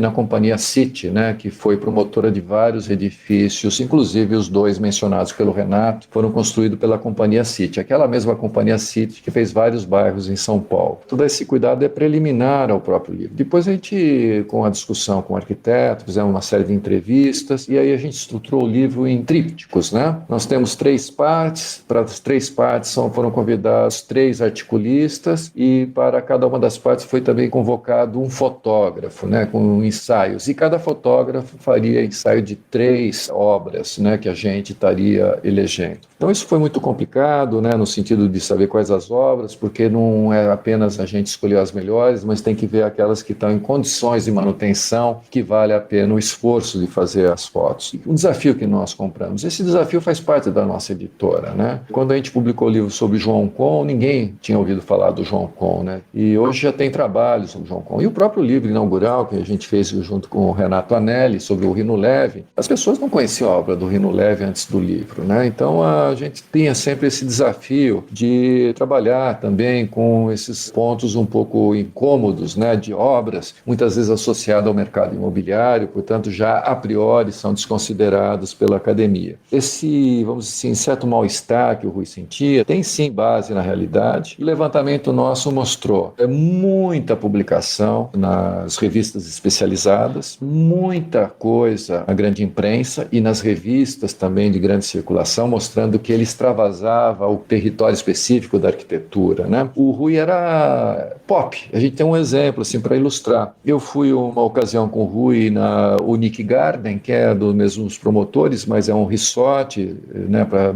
classe A, para gente rica, na periferia de São Paulo, né, na verdade numa outra cidade. E chegando lá, o Rui teve que dar autógrafos para as pessoas que corriam para ele dar autógrafo. E a Silvana o acompanhou numa visita a Heliópolis, onde ele chegava e era abraçado por todos os moradores. Foi uma festa chegada. Então ele tinha essa coisa, esse apelo, né, que realmente o colocava numa situação um pouco usual na carreira do arquiteto, né? Uma das coisas que me ocorreu a partir de várias conversas e principalmente olhando o material de pesquisa, é que o Rui, ele tem uma coisa que talvez tenha que ser explicado com uma entrada mais sociológica, antropológica, estilo Pierre Bourdieu, entendeu? Muito pouco ligado às faculdades. Ele foi professor pouquíssimo tempo no Mackenzie, na época da ditadura, e ele já saiu da escola, né? Em Santos, que ele até ficou um pouco mais tempo, numa escola mais periférica, e quando ele corresponde à arquitetura mais alinhada com a escola paulista. Depois ele tem essa autonomia de escritório e trabalhou muito pouco em associações, né? E uma estrutura também muito hierárquica no seu escritório ao longo do tempo. Então ele era dono do projeto. Então, ele tem um afastamento, né, dos grupos, né, do campo profissional, e é uma opção que eu não sei o quanto foi pessoal, o quanto aconteceu através do desenvolvimento. Então, um dos desafios que nós tínhamos, né, porque isso refletia na produção também acadêmica. Tínhamos, acho que, 1 doutorado, 2 mestrados, era muito pouca coisa para um arquiteto que tem marcos tão importantes na cidade de São Paulo e parques que dão vida à cidade, que é o caso do Parque Arqueológico Tietê e também em Indaiatuba, né? O desafio era esse, era enfrentar, chamamos pessoas gabaritadas para fazerem análise da sua obra, né? O José Tabacô, ele vai analisar mais a escala do território, sendo que muitas vezes ele vai analisar projetos pequenos, por exemplo, a Embaixada do Brasil em Tóquio,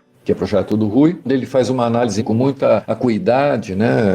Tão experiente, o Tabacô, 20 anos sócio do Bulemax. Então ele vai lá fazer essa análise do acesso, né? De como se relaciona com a cidade. É uma bela interpretação, como ele faz também do Hotel Unique, né? Onde ele vê um grande valor também urbano e paisagístico. O Tabacô, ele vai se influenciar aí no outro canto, né? Na escala menor. A Ruth V-Design vai fazer a análise das obras que a gente pode dizer mais residenciais, atravessando no tempo. Ela passa um pouco mais de cuidado pela fase inicial, mas vem até projetos mais recentes, inclusive um projeto que a gente deu muita atenção, que é uma casa totalmente desconhecida, que é da família Otaki, no litoral de São Paulo, que é uma bela construção, realmente é um projeto muito bom. E o Luiz Antônio Jorge, professor da USP, colega aí do Rodrigo, vai se deter nessa escala intermediária, fazendo a relação, mas curiosamente ele faz grande parte da sua argumentação a partir de uma casa onde ele tinha uma grande afinidade emotiva. Era a casa Paulo Chedi, que ele era sobrinho e passou muito tempo da sua infância nessa casa. Até ele brincou que virou arquiteto por conta do Rui Otaki. Essa abrangência, e os fotógrafos, Nelson Kon vai fotografar as casas, o Tateuá Kenio, né, também um japonês radicado em São Paulo já há uma década pelo menos, vai fazer os edifícios de porte médio, e o Antônio Sagesi foi convocado para fazer as fotos dos projetos em escala urbana. A gente viu um pouco assim o Rui. A gente não abordou o design, ele também designer talentoso, porque havia saído recentemente, estava para sair, a produção estava em paralelo de um livro sobre o seu design. Então a gente deixou um pouco de lado. Mas são muitos projetos que foram transformados, demolidos, alguns projetos que não estão bem e alguns projetos que curiosamente o Rui não dá muita importância e a gente achou muito interessante pautar, como é o caso de um projeto muito elegante no Vale do Anhangabaú, né, com estrutura metálica, que nós acabamos um pouco noticiando no nosso livro. Se me permite, o Renato falou dessa questão de pôr a cara a tapa, né? Eu acho que, enfim, fazer um livro sobre o Rui é pôr a cara a tapa, fazer uma exposição sobre o Rui é pôr a cara a tapa mesmo. Eu acho que, assim como existe uma questão da recepção crítica, também tem uma outra que é do reconhecimento da academia. Eu gostaria de concluir, Edilson, se me permite, com um episódio. Claro. Que eu não escrevi, eu acho que eu nunca falei disso, eu vou falar pela primeira vez, né? Nós fizemos essa exposição sobre o Rui em 2008, eu fiz na condição de professor, como uma atividade acadêmica, quer dizer, não era uma curadoria personalista, né, assim, individual, na figura do professor Rodrigo Queiroz, né? E nós montávamos a exposição no Salão Caramelo, subíamos a rampa, olhávamos de cima e o Rui falava, mexe essa, tira aquela, muda o painel de lugar e tal. Era uma época de recesso, enfim, feriado, eu não vou lembrar. Tinha pouco estudante na FAU. E os estudantes colaram na parede oposta da rampa, na testada da viga, da laje do piso ali, das salas de aula e tal, dos estúdios, a seguinte frase, a FAU Rui, com Y. O Rui ficou muito desanimado quando ele leu aquilo, porque aquela frase, a FAU Rui, ela era mais chamativa do que a exposição em si, porque eles colocaram exatamente na frente da rampa. E nesse momento eu falei, não, Rui, tá certo, eu vou pôr meu nome agora depois disso, porque assim como você é um cara independente, como o próprio Abílio colocou, né, quer dizer, eu também, fiz arquitetura no Mackenzie, fiz todas as minhas pesquisas sobre o Niemeyer, não trabalhei em nenhum escritório da General Jardim, enfim, eu não devia nada a ninguém, quer dizer, a minha reputação não ia mudar se eu colocasse meu nome assinando a curadoria da exposição do Rui ou não, mas quando a escola, nos estudantes, escreve aquilo antes da exposição abrir, aquilo foi de um nível de aí sim de alienação em relação à figura e à obra dele, quer dizer, é de um desrespeito prévio, né? Por pouco fez com que ele não abrisse mão de tudo e não fizesse nada, enfim. Quer dizer, até o último momento ele tentou ser reconhecido pela escola que formou ele e mesmo assim a coisa não foi fácil. Vou até comentar aqui a respeito da obra, assim, poxa, o Abílio com a própria Romano Guerra, a gente sabe quão sério o Abílio e como ele trata os trabalhos, né, produzidos pela editora dele e como é importante, assim, apesar, né, você ter relatado esse episódio, no mínimo chato, né, não só com o arquiteto, com a pessoa, né, eu acho que vale a pena não necessariamente resgatar o Rui Otaki, mas perceber, eu até estava fazendo a pauta aqui, né, confesso eu conhecer pouco o Rui Otaki, e aí você vai vendo os primeiros trabalhos, né? E de que você até comenta, né? Num dos textos, de que os alunos às vezes têm muita preferência por esse início de trabalho do Rui Otaki, que remetem ao que a gente considera como uma arquitetura mais interessante. Como a gente também comenta, né? A gente já fez um episódio aqui, já falou sobre o Oscar Niemeyer, que apesar da aparente simplicidade de como ele trata o trabalho dele, a gente tem que ver sobre outros olhos e resgatar aquilo que o arquiteto faz. Eu acho que a gente está trazendo aqui com o episódio é justamente trazer essa luz, né, sobre o trabalho dele e de como às vezes a gente não dá tanta importância a algum trabalho que, poxa, a gente que é arquiteto não está olhando, mas outras pessoas olham e tem um destaque, e isso deve também ser levado em conta, né, quando a gente olha para a obra do Rui Otaki.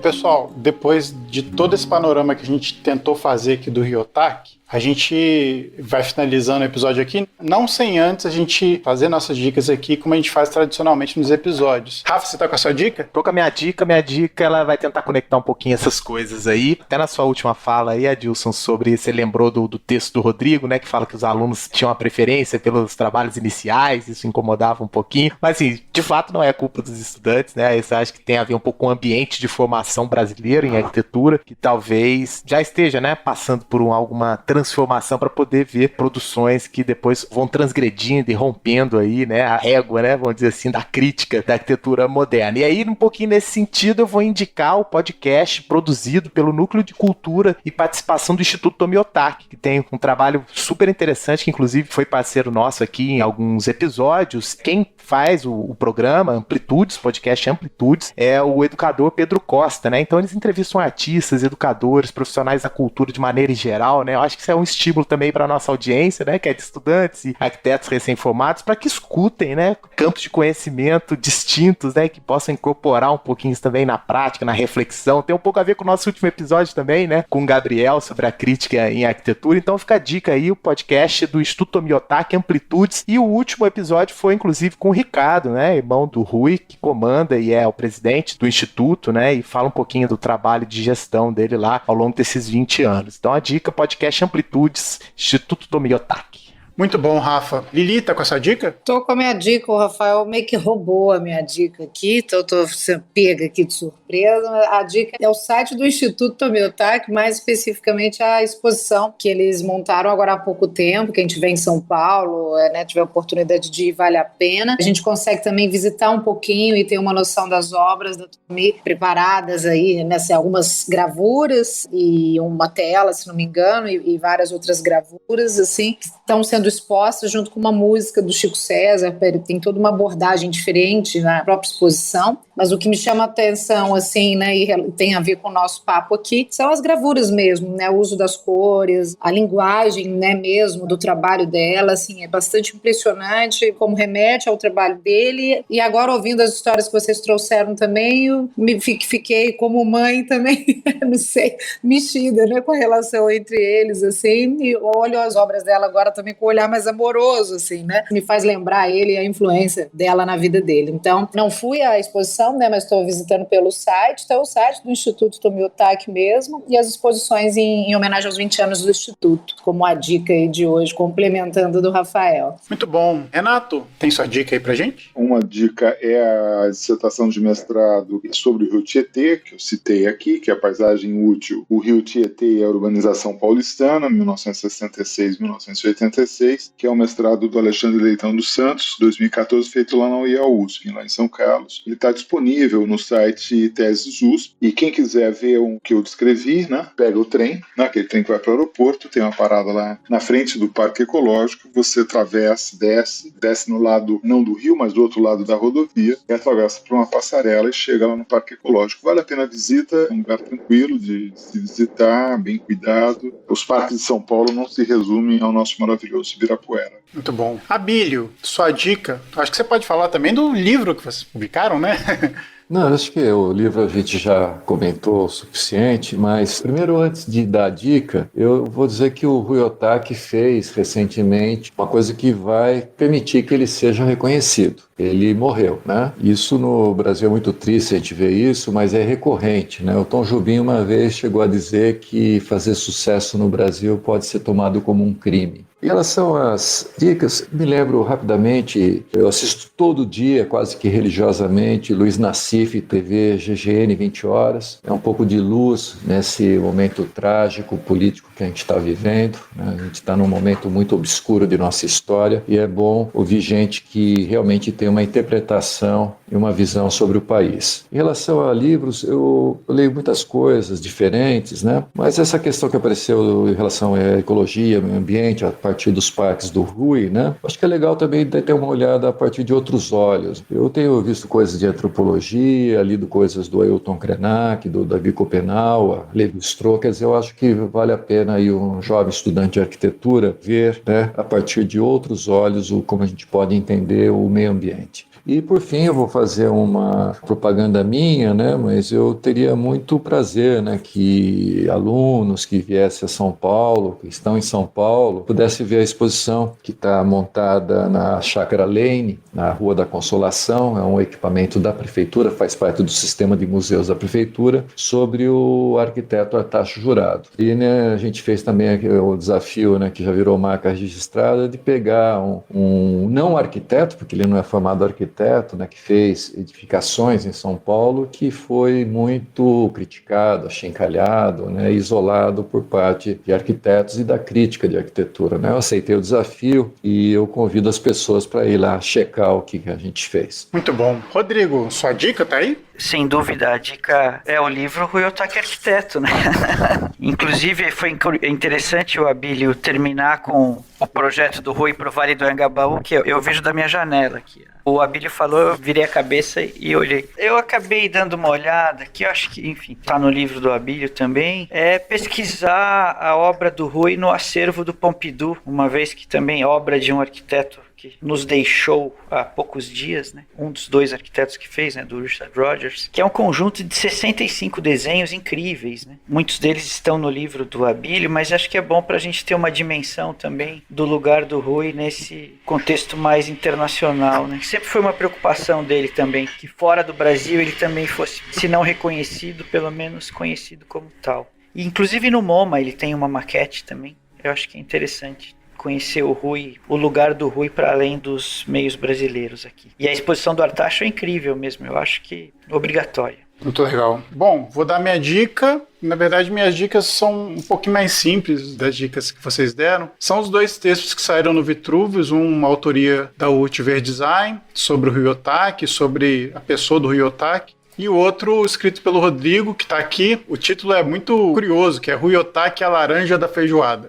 Se vocês quiserem saber do que o Rodrigo está falando, visitem lá o site. São dois desenhos a respeito da pessoa do Rui Otaki, que são muito interessantes de perceber, né? Que a pessoa vai além do arquiteto aqui. Bom, queria primeiro agradecer a presença de vocês aqui. Primeiro, deixa eu agradecer ao Rodrigo. Rodrigo, obrigado por você ter conversado aqui com a gente. Espero que você volte mais vezes para falar de arquitetura aqui no ArchiCast. Eu que agradeço, estou à disposição e foi barato, um prazer. Agradecer também ao Abílio. Abílio, bem-vindo de volta. Obrigado pelo seu tempo aí para conversar com a gente sobre o Rui Otaki. Sempre à disposição. É sempre um papo muito gostoso, muito legal. Agradeço o convite. Agradecer também ao Renato. Renato, obrigado. Volte mais vezes. Está sempre bem-vindo aqui também.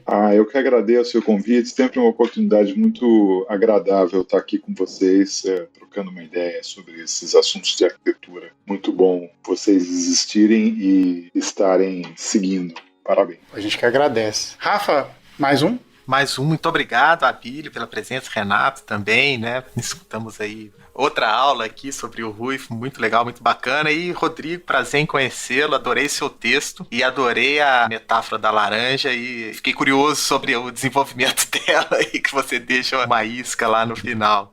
Então, obrigado, gente, muito obrigado pela participação. Lili, mais um. Mais um, é verdade, Rafa. Tem a metáfora da laranja da feijoada, foi fantástico. O texto do Rodrigo, que o Adilson deu aí nas dicas, né? Um dos que ele sugeriu e que a gente usou aí para pauta. Obrigada, Rodrigo, Abílio, mais uma vez, Renato, mais outra vez. Bom demais, assim. Eu confesso, né, que não era tão próximo da obra dele de uma forma tão ampla e que foi muito bom ouvir vocês. Estimulante e gera muita curiosidade sobre a obra dele, sobre a vida dele, certamente. Vai valer a pena, já valeu a pena, né? Obrigada mesmo, gente. É isso aí. Então a gente fica por aqui. A gente volta na semana que vem com mais um episódio para vocês. E até mais.